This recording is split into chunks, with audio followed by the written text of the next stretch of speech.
intersection between version and contemporary and relevant topics. Welcome back to another episode of the Muslims Down Under podcast. Peace be upon you all today, and thank you so much for joining us again. We have a very interesting episode to discuss today, and joining me for this discussion, I have with me the wonderful Fariha. Thank you so much for joining us, Fariha, and welcome to the podcast. Thank you so much for having me. It is a pleasure, as always, to be here, and I cannot wait to get started with today's discussion. So if you've been keeping up to date with our podcast, in our current series, you know that we've been discussing various social constructs and challenging ideologies that lead to social injustices. So if you haven't had a chance to listen to these first few episodes we've already done, I do highly recommend you do. It'll just make understanding and keeping up with the context of this episode so much easier for it to all make sense. Yes, so in today's episode, we're going to be talking about what is currently happening in society and what we can do about it. You know, as you said, we started from the very basic family unit and how the breakdown of this unit leads to various societal issues, leading to the impacts of social media and the internet. Now, in this episode, we're going to be talking about the present situation that we're in right now. So I'm going to take a moment to step back in time for a little bit. A few generations ago, there were only a few television channels, a few radio stations, and a few international news services.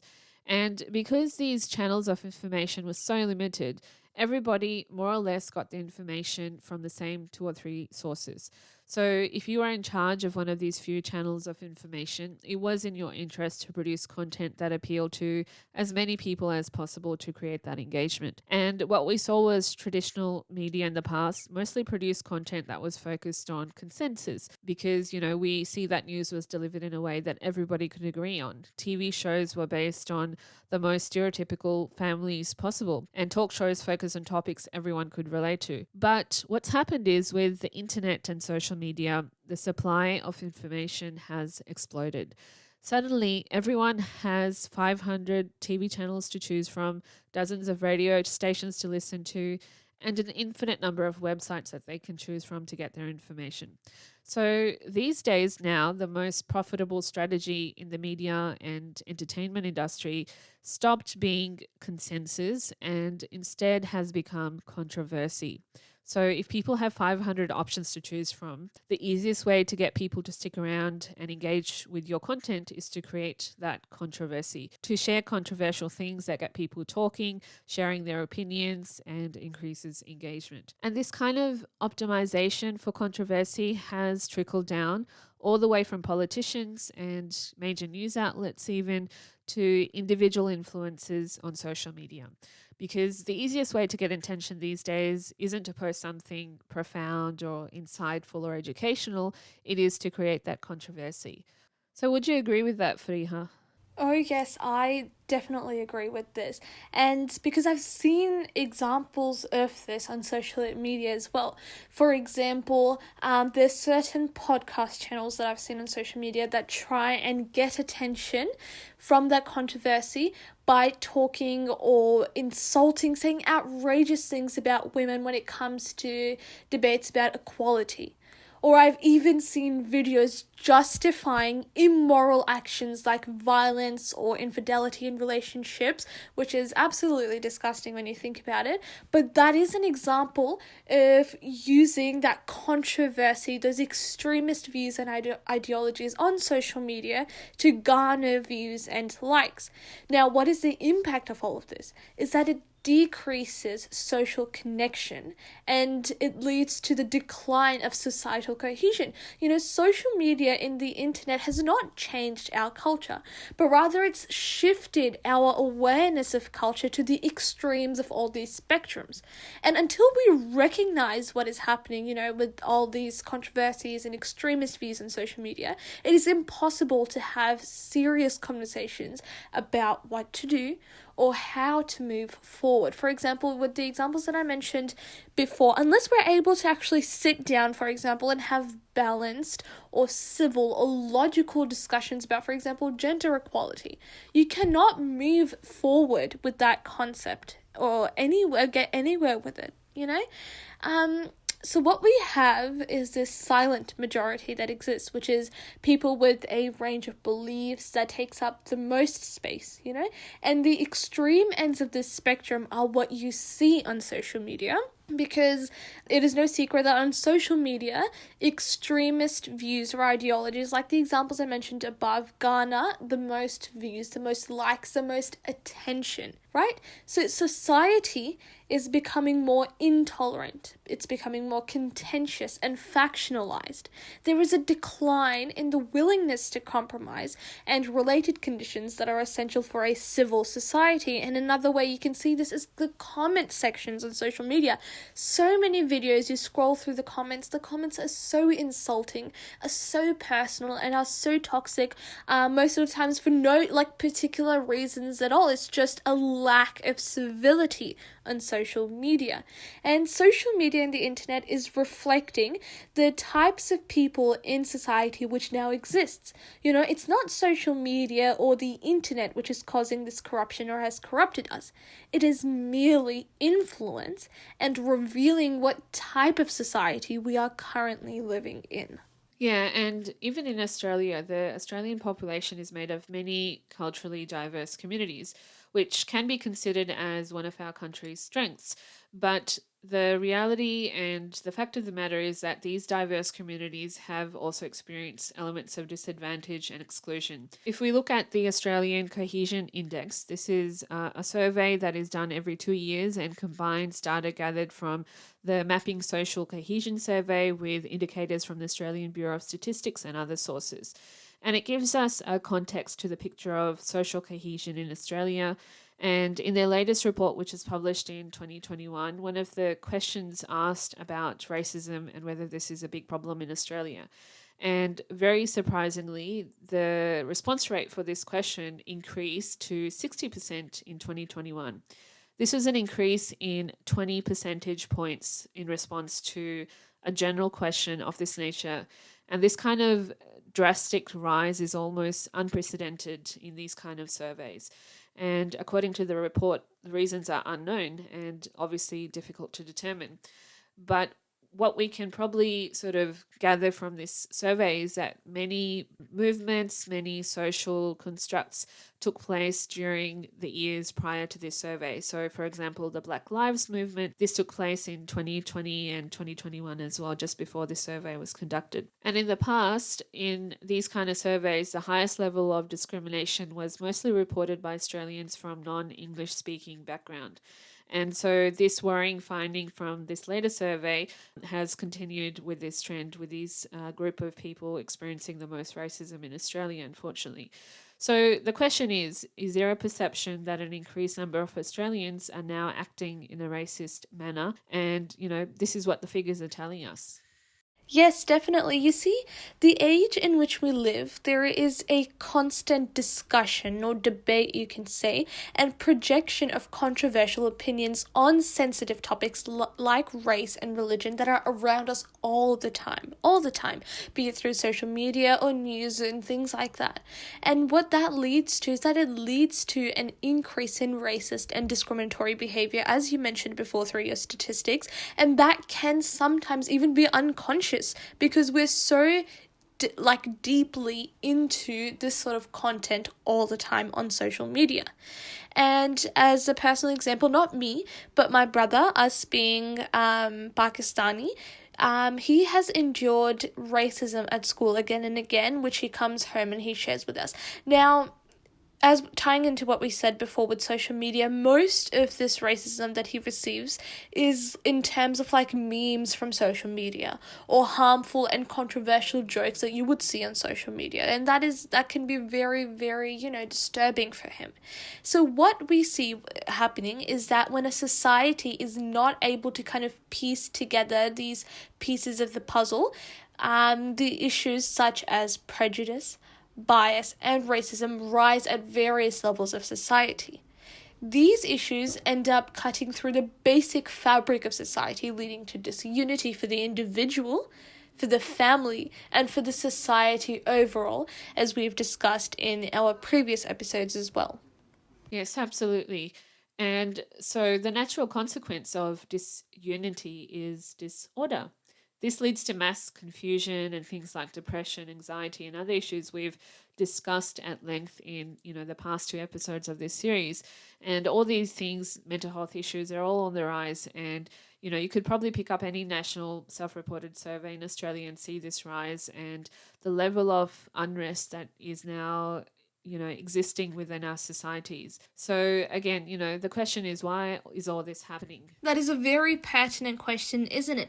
And the answer to that is that when we start moving away from the basic principles of the laws of the universe, and we start moving towards things that have no basis in, like, whether it be biology, psychology, or social functioning, then that leads to, those ideologies lead to the corruption of society. For instance, the recent creation that we see in our society of so many genders and identities, that's corrupting society because it disrupts the natural order of things, and it has no limitations. There is no guarantee as to where we will draw the line or where it'll stop, creating a crisis for society. And when society becomes corrupt like this eventually leads to chaos and deterioration of human civilization, as we can also see with so many riots all the time, so much things on social media, in the news, and everything like that, And in the history of civilization, any progress that has ever been made has always depended on productive behavior within society. But when there is corruption or corrupt behavior within society, there is no productivity. There is no long-term societal progression. And people might feel, in the immediate present gratification or happiness, but in the long run, there is no advancement in society at all. Yes, absolutely. And when we move away from the moral path, the results will speak for themselves. When we move away from recognizing God as a central point of unity, when we examine the concept of unity in depth, the entire world seems to revolve around this pivotal point. This belief, it influences man's life in all its aspects. It also implies the negation of all else except God. So belief in the oneness of God, the unity of God, this is not an end-all belief, but all other beliefs spring from this fountainhead of what we call the eternal truth. Absolutely. And the Islamic concept of unity also inculcates in man the realization that all human species are one, so the oneness of human species, and it does away with any sort of barriers that divide men, be it racial, ethnic, or color denominations. And there's also a verse of the Holy Quran that states that and hold fast all together by the rope of Allah and be not divided. So this gives birth to the universal concept of equality in Islam, which is one of its very distinctive features. And hence, from the vantage point of God, all human beings, wherever and in whichever age they might be, born, they stand equal in his sight. So when we forego this, belief in God, which is a fountainhead of eternal truth, we also, eventually end up negating the very foundation on which unity is based. And currently, there are many movements and ideologies prevailing and emerging that are following this destructive behavior and basically deteriorating the fabric of society. There's so many things like culture wars dividing society. We have, the concept of cancel culture, which is a practice of withdrawing support of someone or something as a way of expressing disapproval. And cancel culture is often used to hold people accountable for their actions as well, but it can also be used to silence or censor people with, those unpopular views.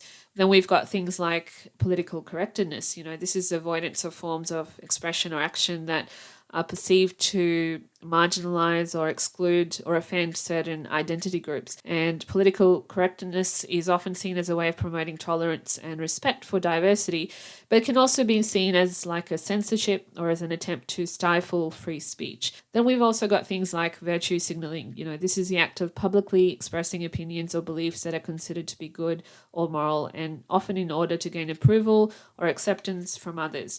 And it is often seen as like an insincere way of avoiding or taking real action to address social problems as well. And we also have things like toxic positivity. This is the belief that one should always be positive and optimistic, even in the face of difficult circumstances. And toxic positivity can be harmful because it can prevent people from expressing their feelings and emotions, and it can lead to having those unrealistic expectations of life. So, we've got so many current, trends and ideologies and way of thinking that people are trying to force on society, which are not always beneficial for us. Yes, absolutely. And continuing on from that, we then have movements like, for example, the Red Pill movement that divides society. And I have personally seen this movement and content related to it, making rounds on social media. And the comment sections, the sort of language being used, the sort of views being expressed, the insults in the comment sections on social media represent this division in society being created. So the Red Pill movement is basically a group of individuals who believe that the world is controlled by a group of powerful men and that women are conspiring to take men down. They believe that the only way to achieve success in this life is to reject any traditional values and embrace a philosophy of deep-rooted self-interest and manipulation. And this Red Pill philosophy is really based on the idea that the world is not what it seems and that there is a hidden reality that is kept secret from most people. Now, this hidden reality is said to be governed by the laws of biology and evolution, and it is said that women are hardwired to be attracted to powerful and successful men only. Now, the Red Pill movement has been criticized again and again for its misogyny and for its promotion of violence against women. And the movement has also been linked to the rise of other sort of, white nationalism and other forms of extremism. But despite this criticism, the Red Pill movement continues to grow in popularity. Why? Because the Red Pill movement, or individuals part of this movement, express their extremist views and their controversial views through, once again, social media. And in doing so, they're attracting the attention of young and naive minds, because young people are like the main audience of social media. Yeah, and there are other woke movements as well. For example, the Black Lives Matter movement, feminist movements that exist, anti-trans movements, even climate activism movements as well, and then, racism-related movements as well. And, basically the list goes on. But while these kind of movements do raise awareness about important issues and empower these minority groups, they also challenge the status quo. So while they can claim to want to make society more just and equitable, they are often too focused on things like identity politics, and they are intolerant of opposing viewpoints as well. They are harmful to free speech. They create a climate of division and sometimes resentment as well. So both sides have valid arguments, but they also have these extremes as well. And it's important to find those balanced viewpoints that actually lead to life progressing and actually lead to things like productivity in your day-to-day life as well. And it's also important to understand the point of free speech in this context. And it's important to remember that free speech is not absolute, It's not speech that incites violence or that is defamatory.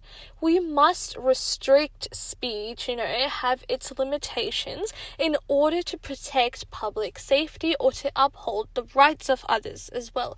And it is very, very important to consider the fact that free speech should be people presenting their views and their opinions in a non-derogatory, non-violent way and in a respectful way, because that is, in my personal opinion as well, that is more likely to lead to impactful change, and that is more likely to get people to listen to what you have to say. Yes, exactly. So how do we find that middle ground? How do we find balance in life? And I think, this is something that can be hard to do, not only in things like politics and in our communities, but also in ourselves, our emotions, even our language, after all, things like polarizing words we see all the time. These aren't just in our news feeds or on social media. It's actually becoming part of our daily conversations and the way we think. We're not tired, we're exhausted. We're not hungry, we're starving.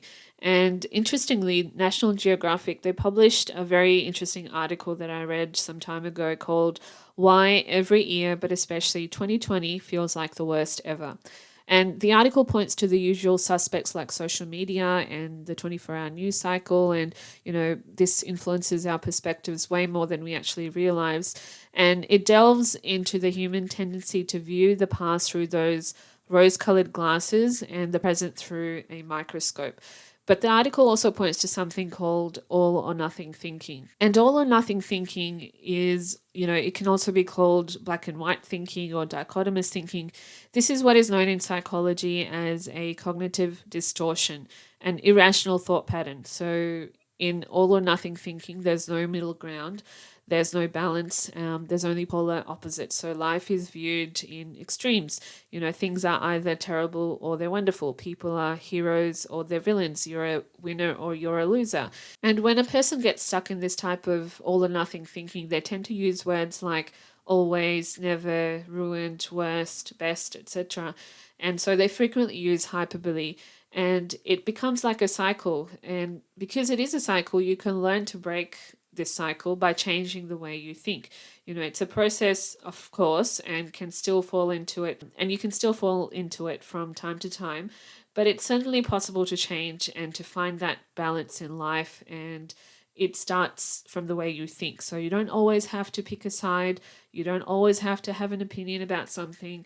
Just because you see something on social media or hear something from someone doesn't mean it's true, or it doesn't mean it's true to the extent to which this information is being shared with you. So again, it could be exaggerated. So finding that balance in your thinking and then in your actions, it takes that constant effort, but it can be done. Yeah, definitely. Finding balance in life is extremely important, and it is the key to, living a happy, a fulfilling, and successful life. And to find that balance is to basically work with the laws of nature. For example, a pendulum. It may swing from one extreme to another, but it'll never come to rest until it finds, that balance point between those two extremes. Or to be in tune, a musician needs to find that middle line where it's not too sharp nor too flat. And we see this supported by the Taoist philosophy, or the Buddhist psychology. First of all, the Taoist philosophy believed that balance is achieved through a blend of opposites, so yin and yang. And we also see this in terms of our bodies as well, because our bodies are also designed to find a natural balance, so a state of homeostasis.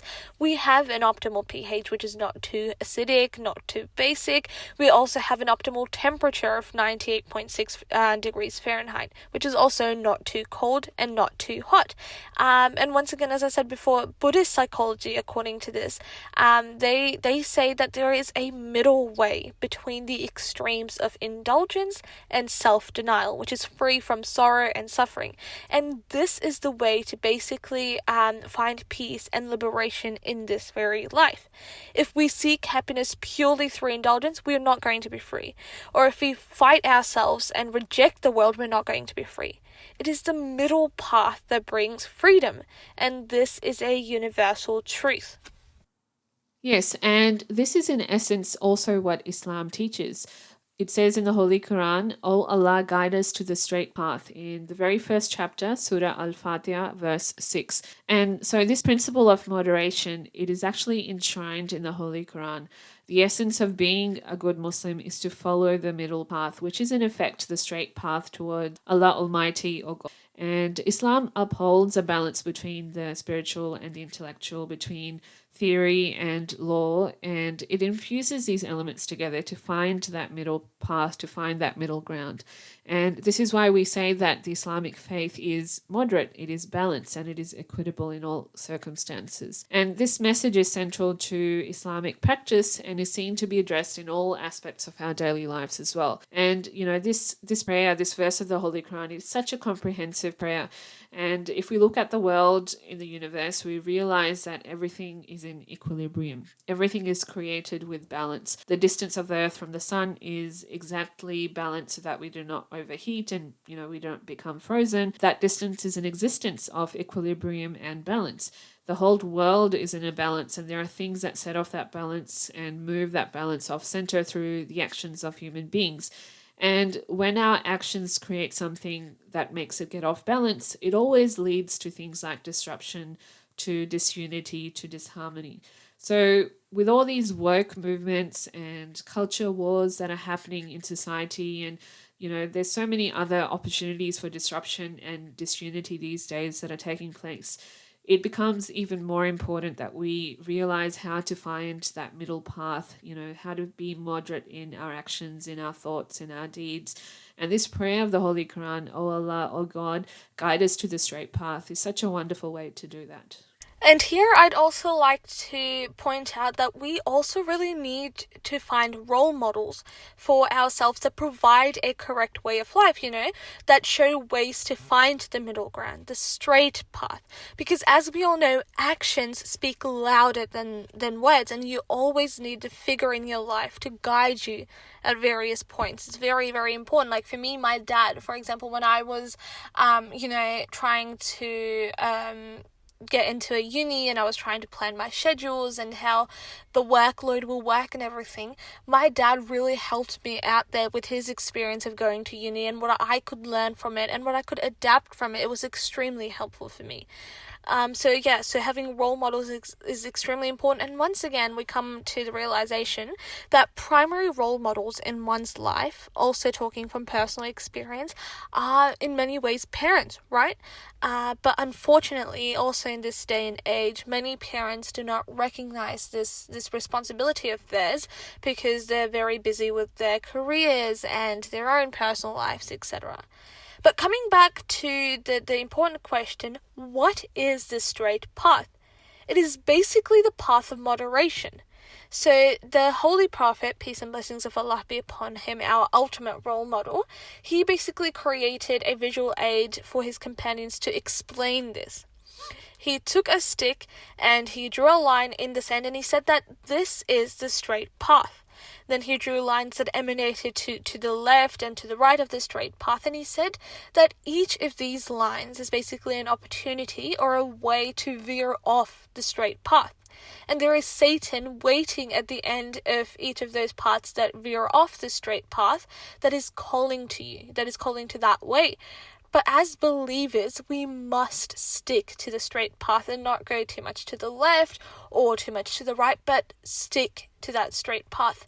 And it's always, very, very inspiring for me to realize that this is where, success and this is where peace and meaning in life exists. But I'd also really like to, then point out here that we need to realize that finding a balance is a constant struggle. For me, trying to finish all my uni work in a week, but then also trying to find time for myself to just, relax, but then also wanting to spend time with family, and then also wanting to, do all my religious activities. It is a constant struggle. It is definitely not something you either have or you don't have, but rather there are times when you will find that you have more balance, and then there will be times when you have less balance, So for me as well, there'll be days that I'm getting all my work done, all my assignments done, and I feel really good at the end of the day. But then there'll also be days when I'm not able to be as productive or get, or establish that balance and get through everything that I want to do. So what we need to do in this situation is that we need to appreciate the times when we do have more balance and prioritize it, because reaching a balance in life is a constant struggle, as I mentioned before, but it also requires consistency, which you get from just always trying your best, and I'm sure at the end of it you will find that balance is occurring in your life at a more regular basis. Yeah, and finding a balance between our worldly goals versus our spiritual goals is so important as well. I was reading about something that is becoming more and more common, especially among Asians, I think, and it is this disease called the empty heart disease. And you may ask, what is empty heart disease? So it is not a physical disease, but it's common amongst Asians who are very high achieving. There's actually been empirical evidence, a scientific study published about this, so you can actually Google it and read more about it. And this study found that, for example, in China, 40% of students who attended the equivalent of Ivy Leagues, so world-class universities in China, have this disease called empty heart disease, where they feel like they have made progress in their worldly pursuits, but that their actual life has no meaning or purpose. And they're wondering, what is it that I've achieved? Why have I achieved it? Why is it important? They're making themselves ask this question. And this question leads to incredibly difficult situation where there's things like mental health issues emerging, as we've been discussing, even suicidal ideation and so on. And, this empty heart disease, this is a relatively new phenomenon, but it's very interesting. It affects mostly young people and is very predominant in Asian communities. And for many of these high-achieving Chinese students, the victory is actually empty. They feel a sense of inner futility and emptiness about their life and the achievements that they're actually making. This is a scientific study. I'm not trying to be, discriminatory towards anyone. But this study is such a good example of why it's so important to find balance between our goals and our pursuits in life. Imagine being this type of student when you're so young, so hardworking, but you're very single-minded. You only have that one goal in life, that you want to achieve this, very high qualifications in life, and yet you are feeling so defeated. You're feeling like you're not doing anything at all. You feel like you're not actually achieving any meaning in your life. And we also see a similar phenomenon in the context of Western culture as well. Consider the youth of these days searching for meaning in their lives and trying to find that pursuit of happiness in their lives. And it is common for teenagers and young adults with their newly acquired capacity for abstract and symbolic thinking to ask great questions about the meaning in life, to search for that meaning, and to fear the complexity of the world. And this kind of, I guess, agitated way of thinking, it's nothing new. I think more and more people are experiencing it these days because of these rising societal expectations, these kind of woke movements and these culture wars and these minority ideologies which are causing division. All these social injustices are leading to these issues, but we hope that understanding how to find that balance, that middle ground, and that straight path in life, why it's so important, as we've discussed today. Since Islam is a very simple, it's a very balanced and a very straightforward religion, it does give emphasis to all Muslims to live a simple and humble life of moderation as well. The key to keeping your balance in life is knowing when you've lost it, and then knowing what to do about it. And this is what Islam teaches us. It gives us that straight path towards finding peace and meaning in our lives, how to live a balanced life in all aspects of our life, whether it is, our social constructs, the way our families work, whether it is our physical health, anything at all, even mental health. Islam teaches us how to find that balanced way of thinking and then doing. And, we've discussed this in a couple of episodes in past series as well. And obviously we're limited for time in this episode to describe all of these wonderful ways on how to find the middle ground, how to find peace, and how to find balance in your life. But we've done quite a few episodes, and so if you have any interest, I would recommend you go check out our past series as well.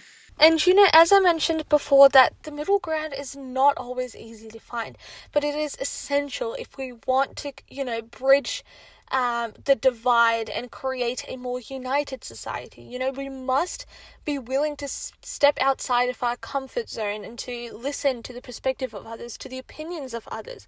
Only then can we hope to find solutions that work for everyone. Yes, absolutely. And in a world that is increasingly divided, it is so important, I think, now more than ever, to find ways to build that cohesion and to find that common ground. We must be willing to listen to each other, even if we disagree, and to find ways to compromise, find ways to accept each other's opinions and ways of life, and not to become, extremists, not to find those polarizing views or to support those kind of views, but to find that balanced life and balanced way of living. Only then can we hope to build, I think, a better future for us all in this society. So that's all we have time for today. Thank you so much, Fariha, for joining me in this discussion. It's been such a pleasure to have you with us. Thank you so much for having me, and I really hope that our audience are able to take something away from our discussion today. Thank you. So we do hope you've enjoyed this discussion today. As always, thank you so much for joining us on our podcast. If you've got any opinions, any suggestions, please do share with us, and you can reach us on all of our social media platforms as well, or our website. And until next time, peace be upon you all.